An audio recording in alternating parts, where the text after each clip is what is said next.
common council meeting for Tuesday, March 30th, 2021. Clerk will call the roll, please. Odekirk. Present. Hanson. Present. Maxtor. Gilson. Here. Hildebrand. Here. Wilson. Shilsky. Present. Nelson. Here. Let the record show there is a quorum. Next is the pledge. Please stand. I pledge allegiance to the flag of the United States of America and to the republic for which it stands, one nation, under God, indivisible, with liberty and justice for all.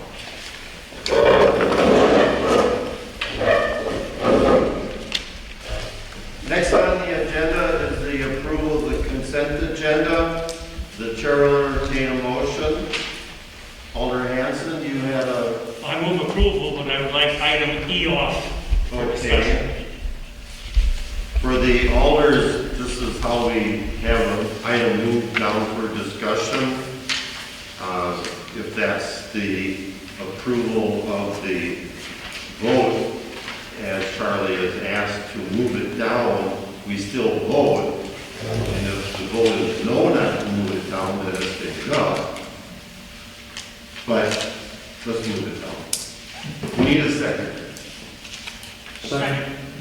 Second? Okay, over here.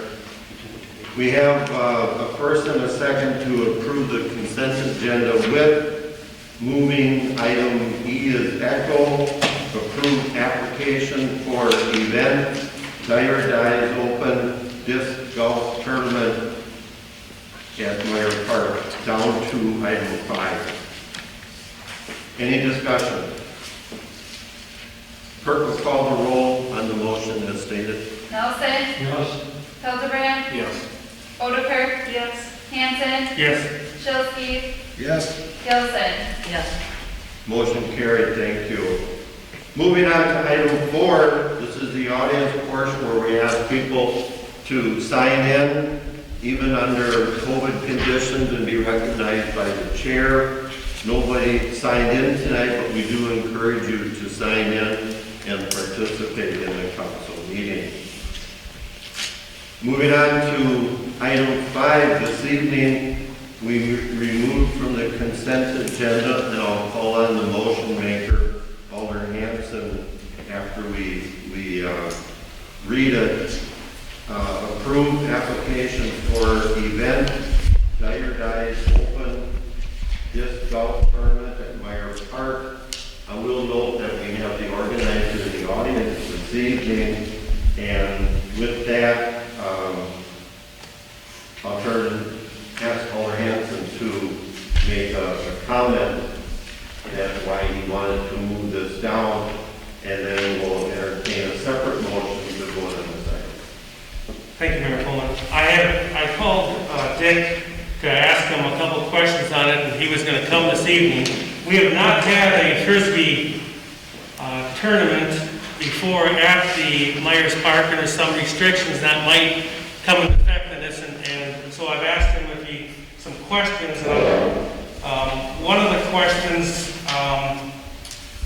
that you're going to have concessions set up, and could he speak, Mayor? Could he come forward to speak at the podium? Absolutely, please. So if you want to tell us a little bit about the tournament and what your plans are, and then I can maybe ask some questions there. So. Okay. Hi, I'm Dick from Dyer Dies. I disc golf and as a hobby, and there's never been a tournament in Plymouth, and we have a very good Frisbee golf course, and not many people, I believe, utilize it as much as they should. So I wanted to try and organize one. I'm guessing between 50 to 100 participants. There could be more. It's a growing sport. The main thing is they're not all going to show up at once. You won't have 100 people at the park at once. I'm looking to try and get it as cheap as possible, if not free, so that as many people can play as possible. Obviously, no profit. I would go out to local vendors to try and get gift packs for winners and participants, people of all ages.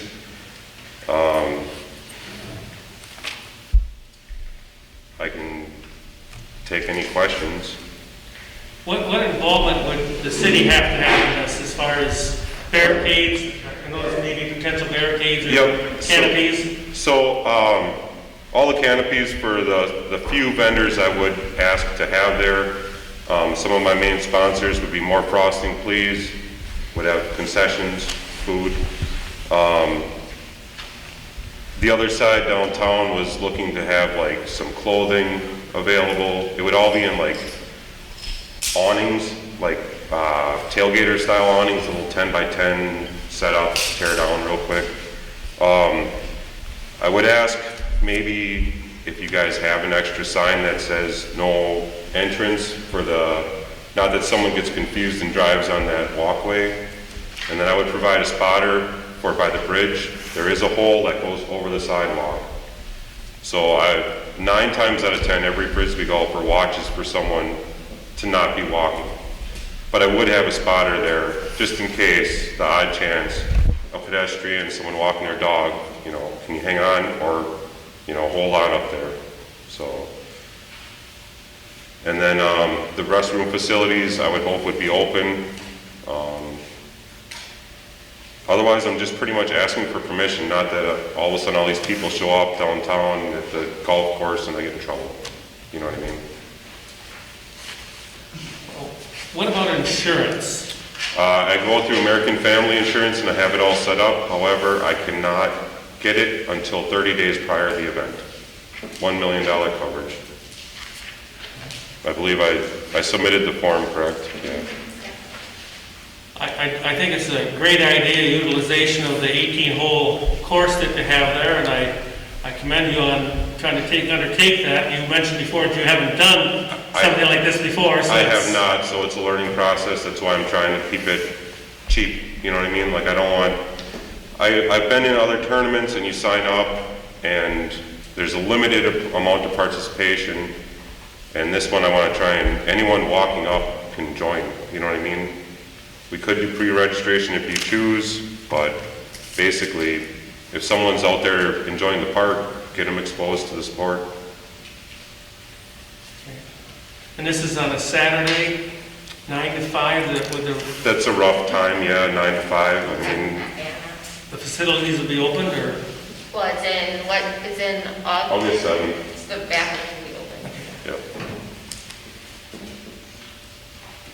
For the record, I would just like to comment to you that the Meyer Park golf disc is one of the best in the county, and the LTC students come into Plymouth to use Meyer Park instead of using the one out at. Oh, I know. It's a very, very challenging course. I will not doubt that. One of my main things is if I would get approved, I would go to sponsors, like I said, local restaurants, stuff like that, to give away, prizes like, oh, we got a hole-in-one, here's a $25 gift certificate to Antonio's or something like that, whoever I could get, you know what I mean? So, I move we approve his application. My second motion. We have a first and a second to approve the application for the event on August 7th, 2021, approximately from 9 to 5. Any additional discussion? Mayor Pullman, that would be pending the insurance and proper. Correct, yeah. Due to our city clerk. All of the necessary requirements are met, and that would go through the clerk's office, so, yeah, that's assumed. Thank you. Any other discussion? All in favor, say aye. Aye. Opposed? Motion carried, thank you. I just want to say thank you for myself and the whole disc golf community. Thank you. Good luck. Moving on to item 6, ordinance. Item A, numbered ordinance number 2, an ordinance amending section 6-2-5, paren C, regarding sidewalk use permits. I'll ask interim city clerk, treasurer, Anna White for a comment, please. This ordinance There was a temporary one passed last year, and there was one person who applied for it, the Fig and the Pheasant, and they did it because of COVID. And this ordinance is just making it permanent. It would be an annual license with $50, and we're just looking to have it be permanent in the ordinance. And I would assume that they would have to modify their description appropriately for the cafe on the sidewalk? Yes. Where it would be allowed? Their liquor premise would have to include it in their liquor In their license. application? Yes. Okay. Thank you. Chair will entertain a motion so we can discuss. I'll move we approve ordinance number 2, amending section 6-2-5 and C regarding sidewalk use permits. Second, O'Brien. We have a first and a second. Any discussion?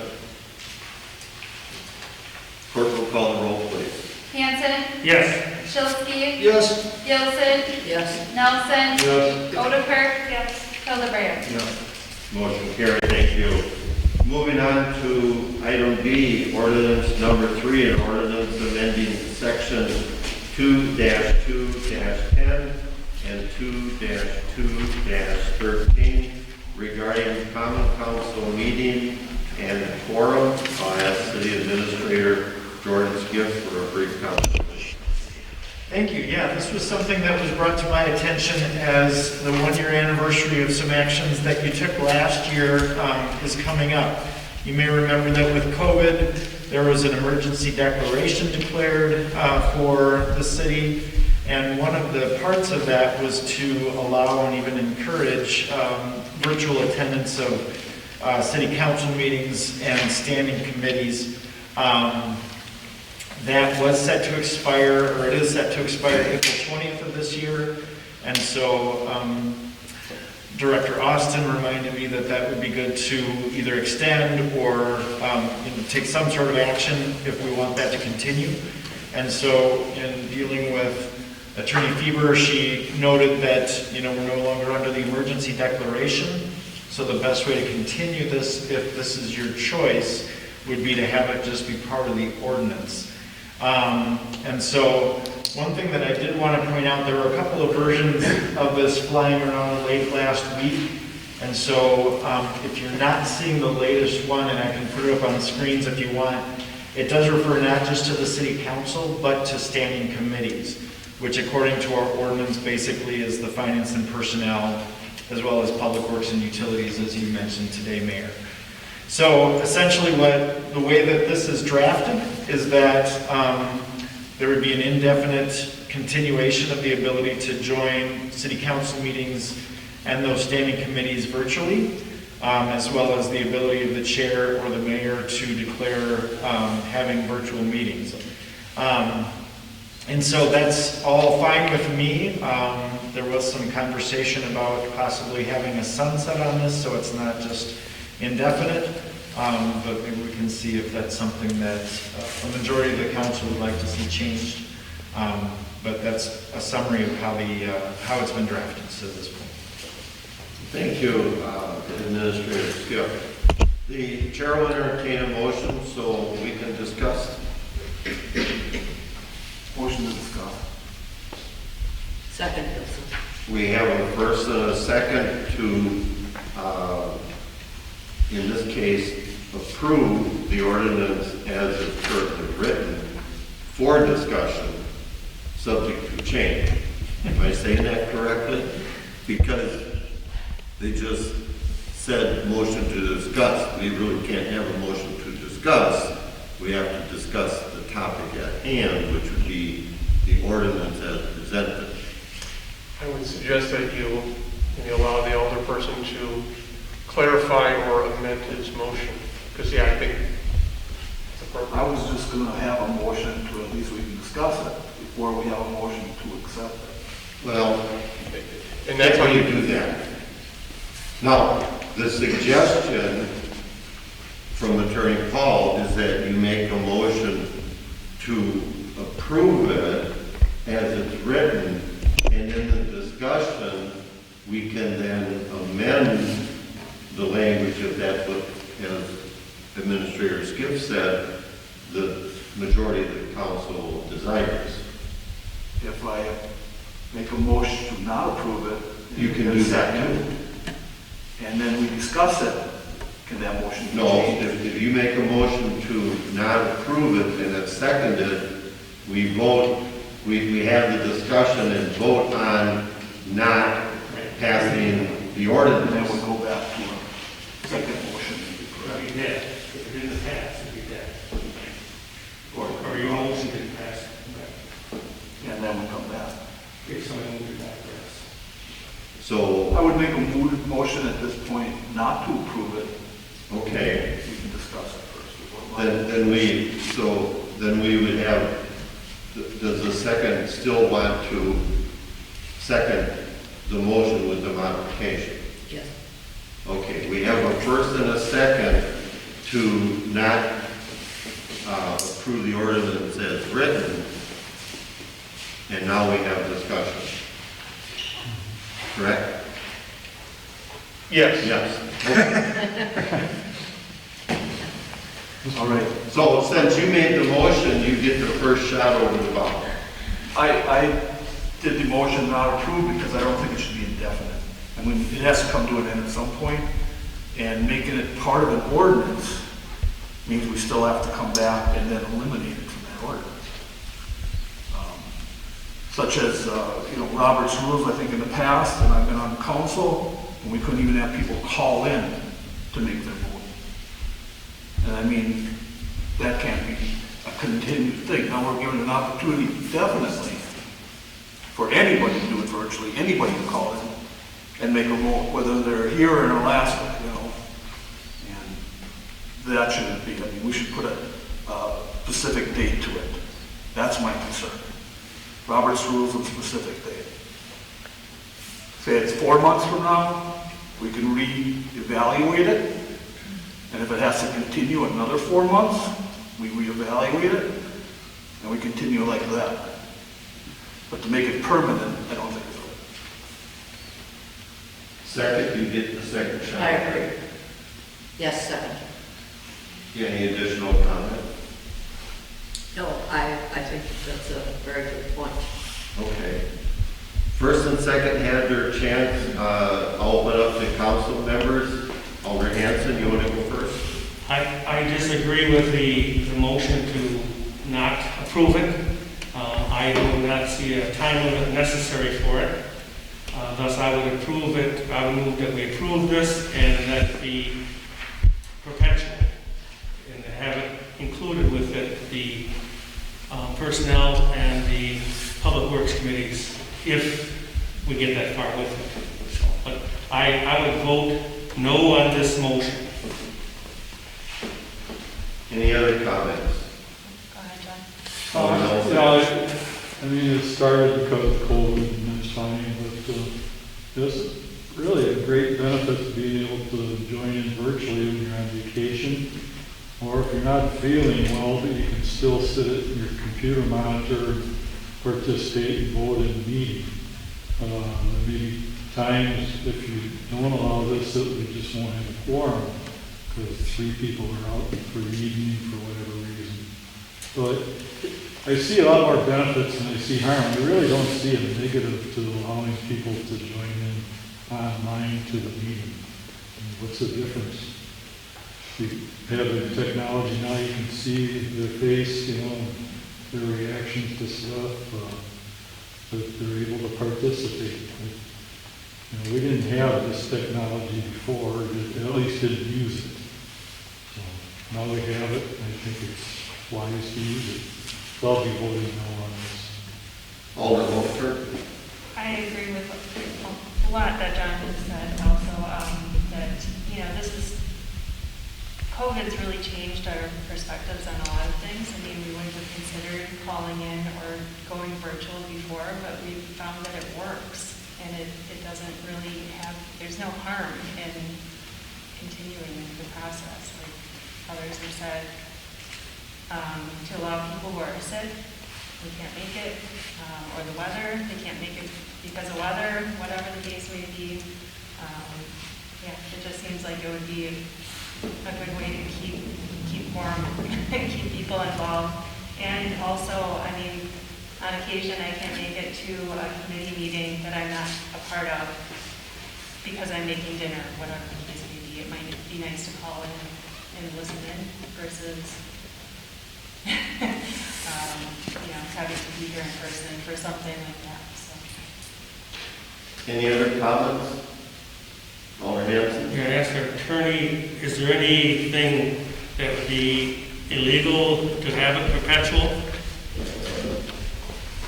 No, I don't think so. I mean, I think one of the primary things is to ensure two things. Number one, that it's a open public meeting, that you make sure that citizens, residents have access to it, not just to maybe listen in, but if they wanted to, their arrangements are made so that they can meaningfully participate. And again, as someone has said here, that, and it is stated in the ordinance that there's installed infrastructure, a lot of technology, that is now not just available, but has been used and tried out. And I think people have had a good experience with it. And then number two is so that alderpersons, the mayor, others, city officials can, again, meaningfully participate in the meeting. To me, that's very important, and as long as those two things can be done, I don't see any limitation on that. It's really just kind of is that something you want to do? I would add here that it's really at the mayor's discretion, and so it's not just all your meetings are going to be remote from here on out. It gives the mayor a lot of discretion in that regard. And so it's a tool that can be used or not in the future.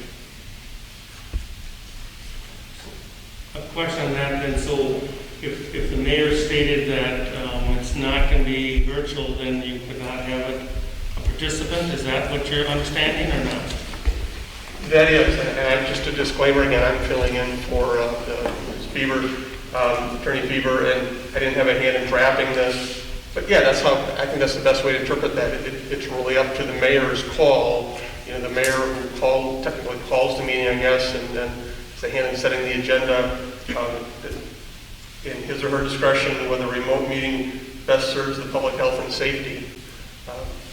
Again, if the mayor, depending, I guess the mayor could find him or herself without some alderpersons, and it'd be very lonely if they don't accommodate some reasonable requests for virtual meetings, but that's how I read it. It's the mayor's call. Any other comments before I maybe make one comment that people might like or might not like? I do think that public officials, we were elected to represent the people and be present. And yes, COVID has made some adjustments to some of that. But I think we have a responsibility to show up, if at all possible. And obviously there are situations, and we're in the COVID situation where we found an alternative, and technology is wonderful. But there is some value to being in person and having that discussion and having the public see that continue. Now, maybe paraphrasing it a little bit, we always do, through the clerk's office, ask alders, are you going to show up tonight? So we have a quorum. I mean, in 16 years, we've had a couple no quorums, and that's the way life goes sometimes. So we do get some indication earlier.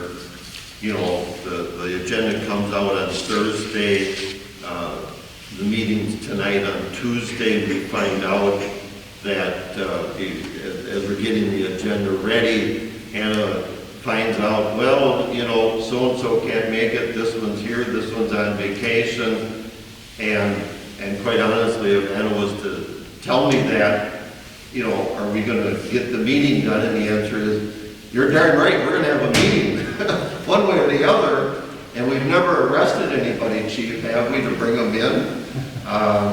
You know, we could put them in handcuffs and bring them, no, we don't wanna do that. But I think the common sense approach is to try to be here. I think the guideline on it is appropriate so that you don't run this thing into the ground, and I believe that the intent is to be in person if at all possible. Obviously, COVID has caused some problems. And no matter what we do, obviously, if we find out on Thursday that we're not going to have a quorum on Tuesday unless we go virtual, I mean, this is a good tool to give us that flexibility. And certainly, other than the two meetings in December, which the council always does away with the second one, we've never skipped a meeting, to my knowledge. Charlie, you and I are the old ones here. We've never skipped a meeting. So, I don't have a problem with the ordinance per se having that decision made by the mayor, but I do think we should be present. And I would encourage the council members to think of it as you're representing your constituents in that sense. Yeah. You know, I want to let everybody know, I'm only against the word indefinite, you know. We can do a 4 months or 6 months, and that I'm all for. And we just keep evaluating it. But the word indefinite shouldn't be part of what an ordinance is, or something like this anyway. Yeah, I agree. Like we had to say, I think people should be here in person if at all possible. It's just that, you know, when you schedule vacations, when you look at the calendar, it's not always possible to schedule around the council meeting so the rest of your family does the same too. It would be really nice to be able to participate while on vacation. Or like I said, if you're not feeling good one night, to still be able to sit. I'm on vacation. I ain't getting on. I'm on vacation for a reason. Yeah. No, It's me. Well, and not everybody is retired today, nor will they be tomorrow.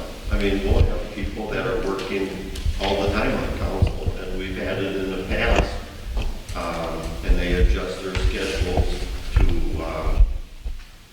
you know, to participate. yeah, you might be in Arizona for a month and you're gonna miss 2 meetings. You know, Call me in. You don't wanna exclude somebody from being on council just because you know that they're gonna be gone and not able to participate. Do you know the Pacific, you're part of the Roberts Rules, you live up pretty good, but the specific in there, you know, about, you know, that Jack was one of them. I can remember there was a couple other ones. When we plain out didn't let them vote, you know, people, because of Robert's Rules. And that's why. Versus at the meeting, correct. Correct. So, and that's something that we've always seemed to follow. So, again, I would say 4 months or 6 months, we evaluate, we want to go more, we go more, you know?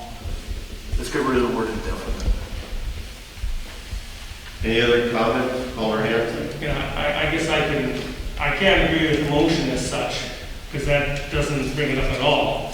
So I'd vote no on the motion, but I can see where if you let it go 6 months or you didn't put it indefinite, that could be a good compromise on it. One of the things that the technology is that we don't all wear suits and ties anymore. And that's what councils used to do. And, you know, but the person that spoke tonight, if we have elders come in, if we have to do it virtually over the computer, or the screen, we'd have to pay them to come here, to pay them to drive back, and their time, and that's a virtual meeting. But we've had it before, we've had them vocally do it on a telephone type of thing, but that's another benefit, you can see the person and ask that person questions of having it virtual. So I guess I can go on the basis of saying, let's look at it in 6 months from now and take it up from there, and then we can maybe decide from there, do we want it to be indefinite or extended? So I can do a compromise or a thought process on that, so. And Greg is If it's correct. put in there, I will vote against my motion. So let's clarify the understanding of the motion. Anna, why don't you read the motion back, and then we'll clarify. Go ahead.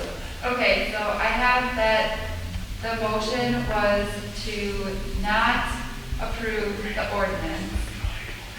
And now you're making a motion to approve it under. No, Okay. so if the motion was to not approve the ordinance. I'm gonna withdraw my motion at this point.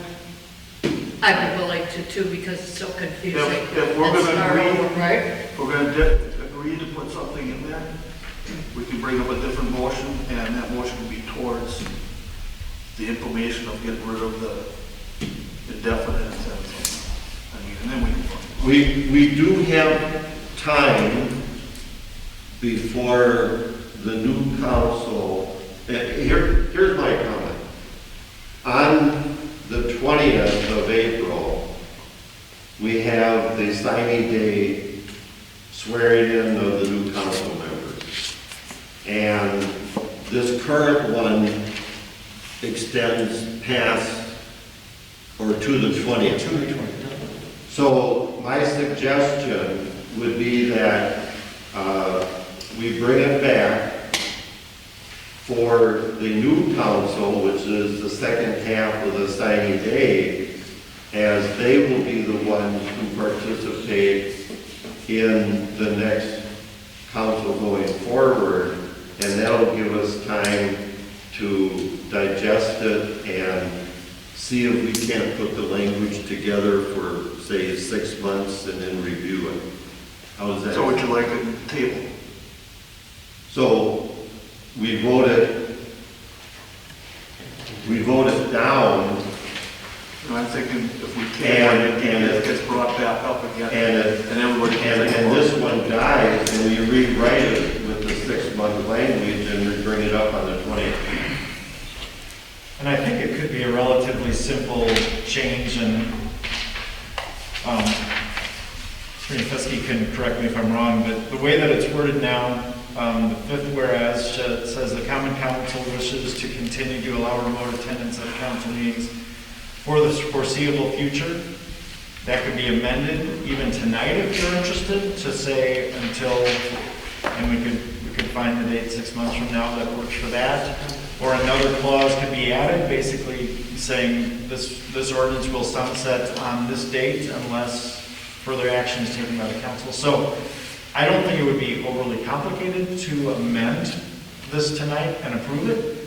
Or like the mayor said, if you want us to take a crack at drafting language that you can see on black and white and then readdress it on April 20th, that's fine too. I have no problem changing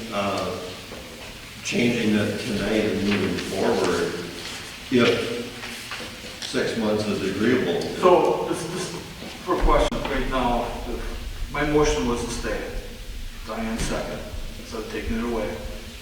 We vote with the motion. He's gonna rewrite it right now and bring it back. Well, we could bring it, no. He's gonna bring it up right now. The motion is to not pass it. My suggestion, my humble suggestion is that we vote on that motion. If it's defeated, now we can get a motion to pass it, and then maybe to pass it with that slight amendment. I do agree with the proposition that the change here is not So, earth-shaking. in other words, we can have a second motion. I'm sorry, I didn't hear So either my of that. motion would stand, and then we take a vote, it fails. we can bring it right back up with his rewriting. Correct. So we could have a second motion Or after we you can have a vote. second motion instead of letting it. No, let's- Correct. That- We can do that. Okay, Make it simple for Okay, we're I clear? guess we stand with the motion. Okay. Who do we have online? Do they, nobody's online. nobody's online. Okay, so we just have to worry. See, that's one of the things online. You don't know if people are nodding their head or sleeping, you know. I shouldn't say that's not nice to say. But anyway. Because if people are online, you know, we want them to answer too. Okay. Now that it's clear as mud, Kirk will call the roll, please. All right, So, I'm Hildebrand. sorry, can we clarify that this is to vote to deny the ordinance? Correct. So if this passes, then the ordinance is denied and we just move on, which I don't think most of the people here will. So, sorry. No. Well, if we vote no on this, It'll kill this one, but we can bring it back up right now by simply changing the word. If they vote no, it kills the motion. It kills the motion. Right, if you vote no, if you vote And yes. somebody can make another motion, Correct, bring in the rewrite, and we can vote on it again. correct. No, there's no motion? We're gonna stand with the motion then, let's do a roll call. You vote no on the motion. No. But she's taking roll call. Okay, Hildebrand, No. Nelson, no, Odekirk, No. Gilson, No. Shilsky, No. Hanson. Oh, The ordinance is defeated, or the motion is defeated on the ordinance. Now, And for those of you that have a screen, or if, I'll try to zoom in some on the screen that's in front of you. This is the part that I think is most relevant to what we're talking about. So the whereas the common council wishes to continue to allow remote attendance at council meetings for the foreseeable future. If you'd like to amend that to say, until the September 28th meeting, that would be roughly 6 months from now, second meeting in September. And then, you know, we could even add language like the council will readdress it at that time, or just leave it there. And No, if anything like it is now, after that, we're going to do another 6 months. It's just something I want people aware of. everyone? we could make it simple just by putting in September 28th, because at that point it'll come back up on the agenda for another discussion and vote. Paul, is that one simple Yeah. deletion and insertion enough? I was going to suggest in that fifth whereas paragraph, you could just say the near future, something like that. And then in the substance, under section 1, amending code, you could put something like, and I'm referring to the underlined section, in lieu of meeting at City Hall through October, I was thinking 6 months from the April date, so I was, it could easily be September, through September 30th, 2021, the mayor may convene, blah, blah, blah. That gets a firm date in there, and then I think it meets the desire of some folks to say, if it's going to continue past that, we're going to have another discussion. I'm sorry, you're going to have another discussion.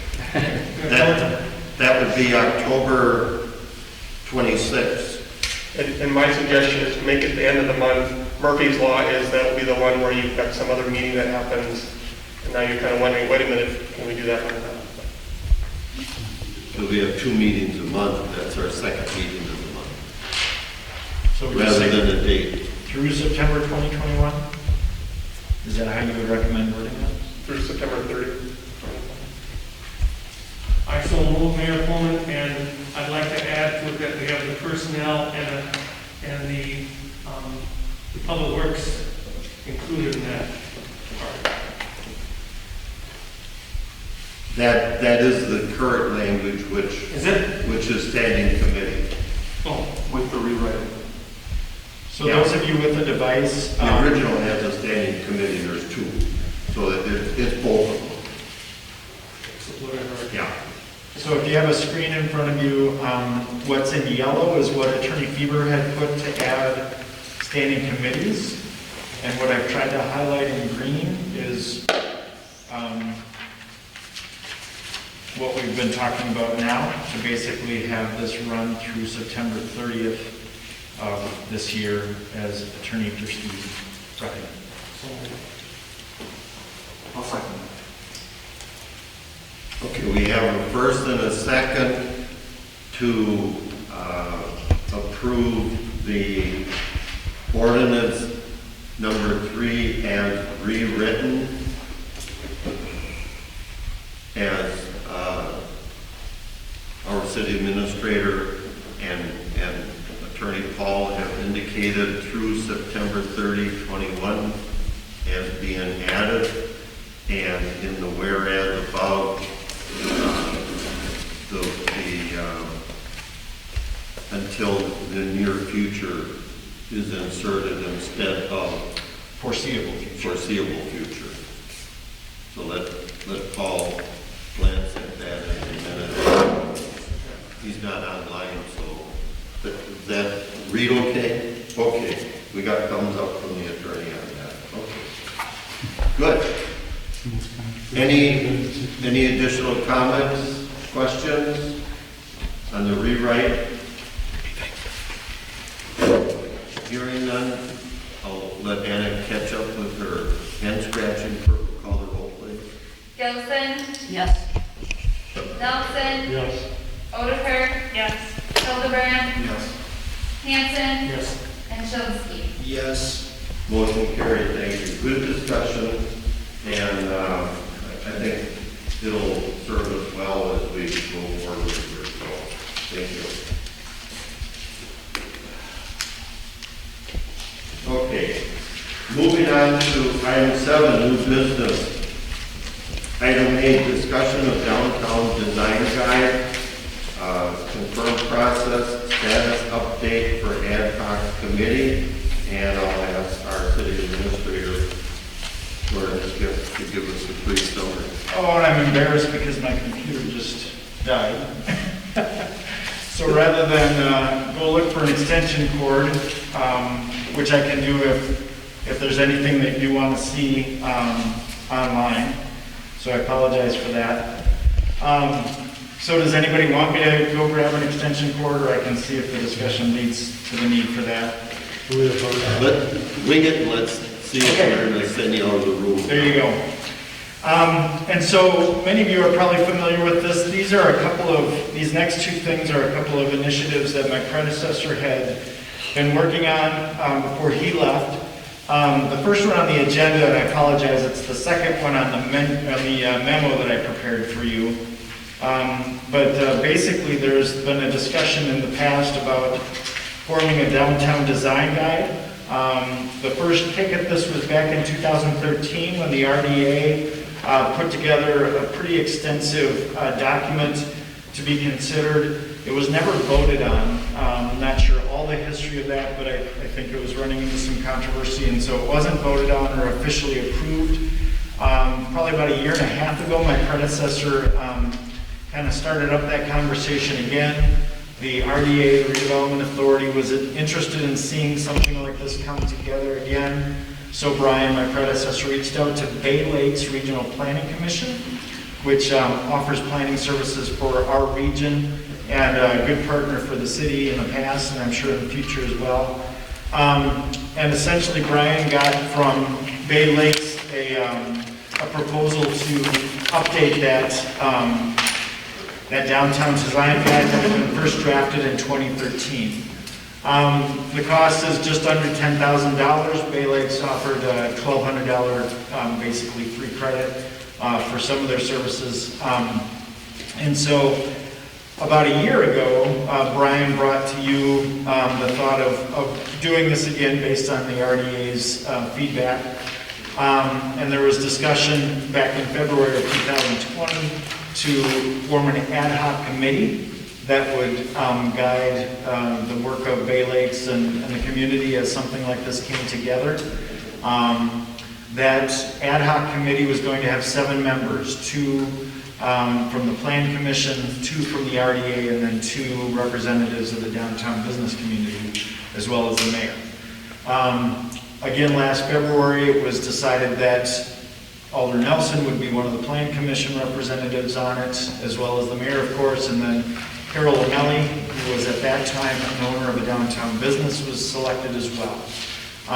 Then COVID happened, Brian left, and here we are a year later, and we haven't followed through with getting these design guidelines established. So I don't think we need to go into a lot of conversation tonight. We can, of course, if you choose to, but my main goal with bringing this to you tonight was to make sure that this is still something that you want to see happen. It's not without controversy. Obviously, any sort of guidelines like this will put restrictions on what a downtown business owner might want to do with their property, about appearance or things like that. And so there might be times that they feel frustrated by that. Overall, as the community, though, I think it does a lot to preserve cultural and architectural integrity, things like that.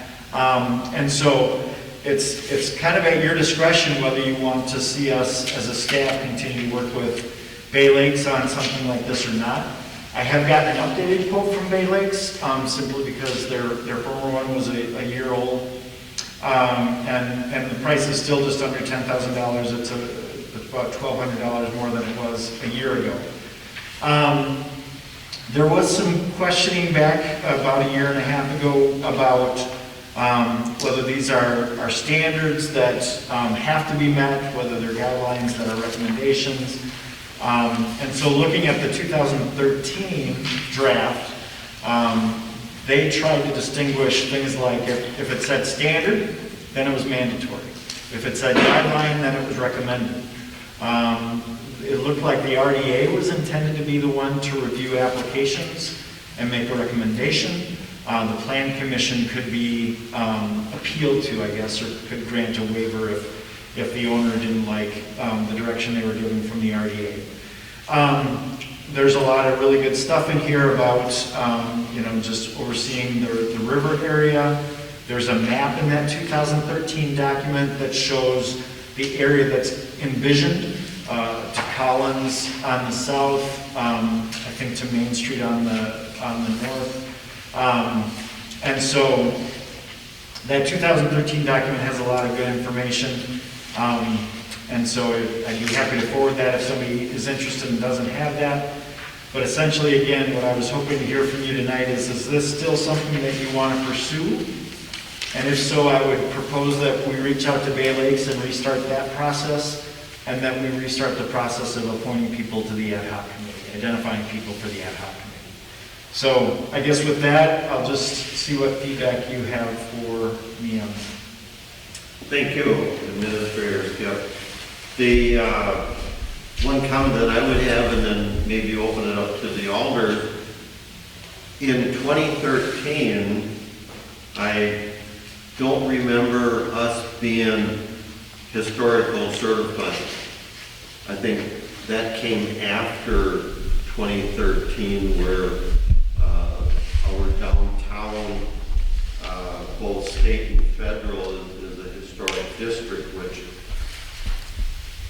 in a broad sense, puts restrictions on the downtown area. Now, saying that, Collins and Main Street, to my memory, were not part of that historical district because it was Mill Street, if I remember correctly, and maybe some off streets a little bit. But if we take a look at it, I think we have to make sure that we're not causing any, shall we say, obstacles with the historical district and their requirements, and still maintain that integrity that we're looking for. So that's just kind of an FYI question. I don't know the answer, but I think it's something that we have to compare, because in 13, I don't believe that we were certified as historic district. When I went to Madison, I believe it was 16 or 17 for that, so I think it was a few years later. But anyway, okay. Any other comments? When I was on the RDA, they did okay those things, but Alder Nelson is on there, and I'd like to hear from Alder Nelson on what's being done in that direction right now. Well, I know, and it's already been stated that the controversy was what should be a standard and what should be a recommendation, and do you want to be telling businesses how to treat their building downtown, different things. Is the paint color, for instance, do you want one of the downtown storefronts to be painted something really crazy compared to the rest, or do you want it to kind of comply with the standard? So, it's that old individual rights versus the rights of the community, what's best. So that's where the controversy was. Nobody really wanted to delineate which was a standard and which was a recommendation. So it makes sense. And what you're saying though, if we got that person here to do all this, would it make a difference? And that's certainly, again, all I'm hoping to do tonight is to set the table for starting the process again, if you want us to pursue it. Bay Lakes would do a good job with their planning experience to take into account any changes in the historic district.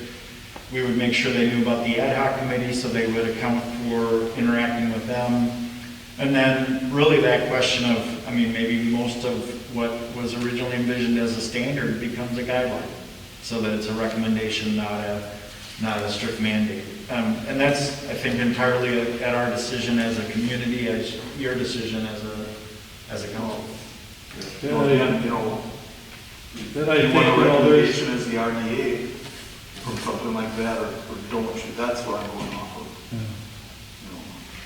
Because the RDA is pretty much what it is,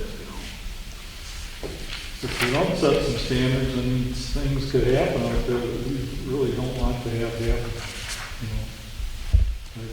So I think it makes sense to move forward with this so that we can outline what things that are acceptable and things we can work with.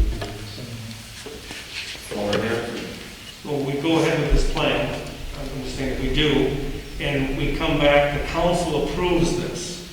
Correct?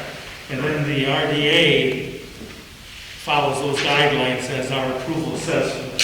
So they don't have, just like the zoning or those things, they don't have much choice to change that because that's what the council's approved. Am I understanding that, how that would work? That would be. So it does give some authority to, as a council, to do this, but then it puts the guidelines with it, because RDA implements this? Well, we would delegate the RDA to be the overseer. Right, just like the plan commission does. Correct. They do everything the plan commission But does. we always maintain the authority in the council. Yeah. But I do think from 2013 to now, there is reason for having a revisit and refresher on it. We have new council members who haven't been part of that previous discussion. And it is rather interesting. I think some of us have to have it explained to us because that's not our bailiwick, but that doesn't make any difference. We want to look at the big picture. So if the consensus is to proceed and bring it forward, then we'll still direct the administrator to make the necessary contact. Is that okay? We're not setting any standards tonight? No. Okay. Basically, I would pursue a contract with Bay Lakes for their services, and then I'd start working probably with the mayor to start maybe throwing out some ideas for names for the ad hoc committee to fill the rest of that out. Those would be the next two big steps. Yeah, we have to revisit the participating members on that because, like Jordan said, one member is no longer a downtown business person. So, and we never did fill all the slots. There was contact made, but there was no further appointments to it. Okay? Okay. Everybody okay with that? I'll restart the As long as we're process. not start setting standards, I'm fine with it. I'm not here to tell you what to do with the building. Okay, well, you never know where it can go. Things change. And it might be that the historic district affects it more than we think. I don't know.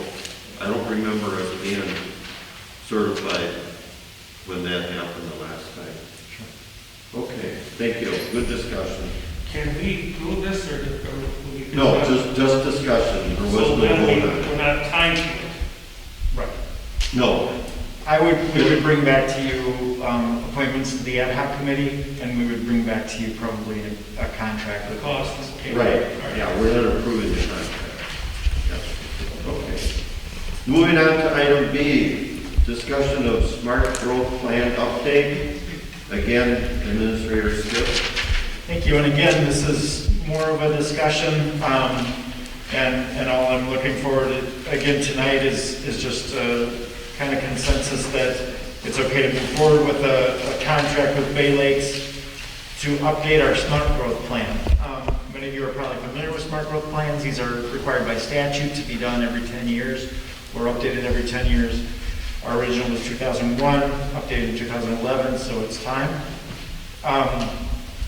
Brian had started the process with Bay Lakes a year ago to have them be the ones to provide this service for us, and I think that's a good option. Again, the chapters to be covered include things like issues and opportunities, housing, transportation, utilities and community facilities, agriculture, natural and cultural resources, economic development, intergovernmental cooperation, and land use. So this process I think it'll take over a year to do it. I would envision Bay Lakes walking us through each of those chapters, maybe drafting some boilerplate language, or listening to what the community's interested in, or you're interested in, or the staff is interested in, starting to incorporate that into drafts of these different chapters. Have a set of public information meetings along the way, maybe a handful of those.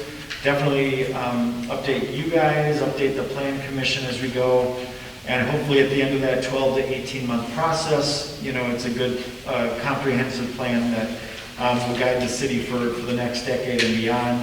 I've said this many times that in the comprehensive plans I've been involved with, by far the biggest benefit, the best plans are what is influenced by the community. These consultants are good at bringing in, kind of planning jargon and the demographics and things like that, and that all has a part. But the best ideas and the best feedback is what they hear from the community itself. So what I'm really hoping for is that we can really emphasize the public involvement, your involvement, Plan Commission's involvement, and have this plan be really a good thing that sets strategic direction, really reflects well the goals of the community, maybe provide some planning expertise to some touchy subjects or some complicated subjects. And I think it'll just be a really great opportunity to set the direction of where we want to go as a community for the next decade. So again, my main ask for tonight is just, the quote from Bay Lakes was for $31,300. We had $50,000 budgeted, so we're well within budget there. Internally, we talked as a staff about a couple of these add-ons that Bay Lakes included in their proposal for a few thousand extra each. We didn't feel that either of those were needed. One of those was like a poster version of the plan of the document, and I think most people aren't really that interested in the poster version anymore. Maybe they would have been 20 years ago. But now I think most people will go online for that. And the other thing were story maps, which kind of let people have an interactive kind of walk through the plan. And that's a neat idea in a lot of ways, but my take has been that when people want to look at a comprehensive plan, they're looking at one specific thing. I want to know what the land use is envisioned around my property, or what's the plan with this park, or whatever. They're not going to go and spend a couple hours walking through a story map that takes them through the entire complex. Maybe a couple will, but most won't. So for several $1,000s, we as a staff felt that wasn't necessary. So What I'd like to do with consensus from you is to basically reach out to Bay Lakes and get their quote kind of formalized in a contract and then bring that back to you again for that $31,000 and then start working through the process of how we start to capture what the community wants in their next comprehensive. Good, thank you. Do we have any comments, Alderman Hanson? This is mandated to be done. And one of the things that was held back on it, we wanted to get a park grant for a particular project. They would look at this plan to see if it's updated and was part of the park. So that's another benefit of having this in place. So I would be definitely in favor of getting it. It's overdue. Any other comments? Consensus is to direct the administrator to move forward and bring it back to us, and we'll go from there. Good. Thank you. Good description. Moving on to item C, approve 2021 council date change, reinsert April 13th, 2021 meeting. I'll ask our interim clerk and wait for a very brief discussion, because I think we're running overtime according to Paul. So last meeting, I asked you to approve to only have 2 council meetings in April instead of the 3 council meetings. And now I'm asking you to approve the 3 meetings. It came up that we had a few things that we need to be put on April 13th, one of them being the reorganization of the clerk treasurer and ordinance, the charter ordinance that goes with it. And instead of pushing it back farther, we find that putting it on the April 13th meeting to get the process started would be beneficial. So I'm asking you to reapprove the April 13th council meeting. Thank you. The chair will entertain a motion to reinsert April 13th meeting into our 3-meeting month of April. So move, Alderman Nelson. Second, Gilson. We have a first and a second. Any discussion? All in favor say aye. Aye. Opposed? Motion carried. Thank you. Moving on to item D, approve an extended COVID-19 paid sick leave policy to May 31, 2021. I'll ask Administrator Gift for a brief discussion. So thank you. My second day here, January 12th of this year, the Finance and Personnel Committee and then the Council approved a policy to extend benefits of additional sick leave to people that, city employees that had to be quarantined because of COVID or maybe home with children because of COVID. You may remember that there were protections like this through federal law last year. They expired at the end of the year. We were concerned that that would leave maybe some of our employees without as much sick leave for things like this as we would have hoped for, and we certainly wanted to encourage them to be responsible and to not come to work if they were exposed or things like that. And so this was a way to try to not only get them through those sorts of situations, but to make sure that they made right choices too. And so that was approved to go through the end of March, because I think, quite frankly, we thought that there might be some action at the federal or state level to continue what had expired at the end of the year, and there hasn't been.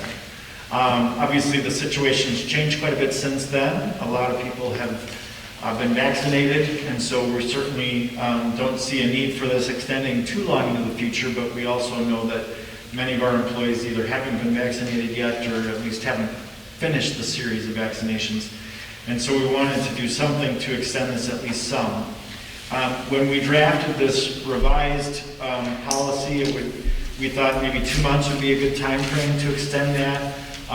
The latest version that we sent out had a clause that if somebody was eligible for the vaccine and chose not to get it, they wouldn't necessarily be eligible for this, because essentially they would probably have to quarantine if they had the vaccine and were exposed. So we wanted to recognize that by getting the vaccine, that would help eliminate some of those quarantines. And what Director Austin mentioned today, and I haven't read this in detail yet, but essentially Governor Evers has decided that as of next Monday, all adults in Wisconsin will be eligible for the vaccine. And so the way that this was worded as of last Thursday, Friday is a little bit outdated, just in that it says we as employees, if this is approved, would have until May 31st for this 40 hours of sick leave, or until 30 days after we're eligible for the vaccine. So if we're all eligible as of Monday, then that would put it more like May 4th or 5th instead of May 31st. We were discussing today whether there will be such a large number of people trying to get the vaccine, next Monday or soon after, that it might not be realistic to think that just because you're eligible means you'll be able to get in right away. So the May 31st date might still be good, and we could tweak the language of, that you have to get it within 30 days of being eligible, or we could change the date, or obviously that assumes that you're okay with this in the first place. But I do think this is something that a handful of our employees have taken advantage of, and I think it's been good for them to do that. It hasn't been abused. And this would not be an additional 42 if they've already taken this 40 hours in the past couple months. This doesn't add to that. It basically just extends it for those of us who haven't used it. So that's kind of a rundown of what we drafted, and then that question that came up today just about that date based on Governor Evers' announcement today. So with that, I guess I'd like to see what your wishes are, if you're comfortable with the overall idea, and if so, how you'd like to handle today's news. Good, thank you. The chair will entertain a motion to approve as written using May 31st, so we can start the discussion on it. So move, Alder Hanson. Second, Alderman Nelson. We have a first and a second. If the first wants to go first, Alder Hanson, you may, otherwise we'll put it up. I'm okay with what it is. One question I do have, if we get funding from the state, that money could be used towards this, if it was used? As far as I know, none of the latest round of stimulus funding addresses a lot of things and provides about $860,000 to the city of Plymouth, is the number that we're looking at. As far as I know, any sort of coverage to cover lost sick leave or things like that is not one of the items. So there wouldn't be like some sort of direct recompensation for this. But as Director Austin mentioned in a meeting we had today, this doesn't really affect our cost. As a city, we're paying the salary either way. It's more the lost productivity of people getting extra sick leave if they need it. And it was mentioned that we do have a little bit in the pool that's left over from the CARES designation, that if we have someone availing themselves of this opportunity, we still have money in that pool to use. So it's not in the new bill, but it is in the old one with the allocation that we have. Any other questions? Alderman Luther. I brought it up earlier about getting the shots, I don't know if Jordan had an opportunity to even make that call. Not yet. Yeah, the county did it, Adam Payne put it through for the county buildings, Rocky Knoll, the county shed, and took that equation out of it even. By getting CVS out there to give all their employees the shot, they had the opportunity to either deny it or get it. And I think it was 30% took the shot, but that took out the equation of what that is. I'm going to vote yes for May 31st because it is what it is, and everybody knows my standing on this, but I think Jordan should go ahead with calling CVS or some pharmacy to make it a group shot, just like the county did, and do it for our people as well, and get them, because they get around, they get into places, they get the people, I mean, they're more likely to get it and have gotten it than the normal person that's quarantined. And the idea that they would set up a they'll do it right at work. They'll come in right to the work and do it Yeah, for the county. designated workplace, yeah. Okay. Any other comments?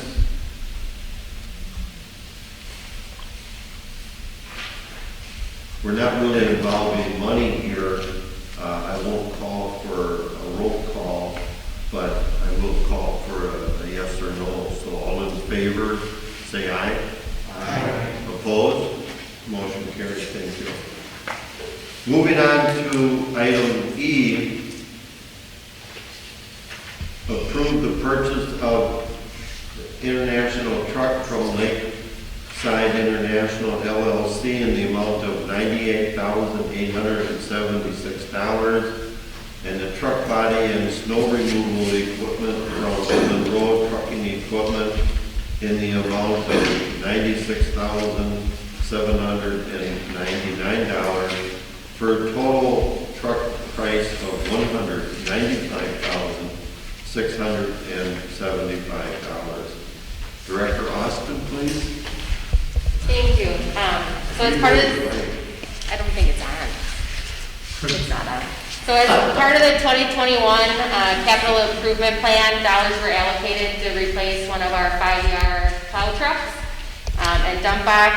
And so we did get 2 quotes for the cab and the chassis, and the Lakeside International is a low bid. And then for Monroe Truck, so we're standardizing all of our salting equipment. So they are the ones that we've been standardizing, so we continue to go with them. The budget did allocate $206,000, so we are under budget. And then ultimately, it'll probably be a year before we get this truck. We'll end up getting rid of one of our trucks through auction surplus again, and that'll come to you guys as surplus material for approval.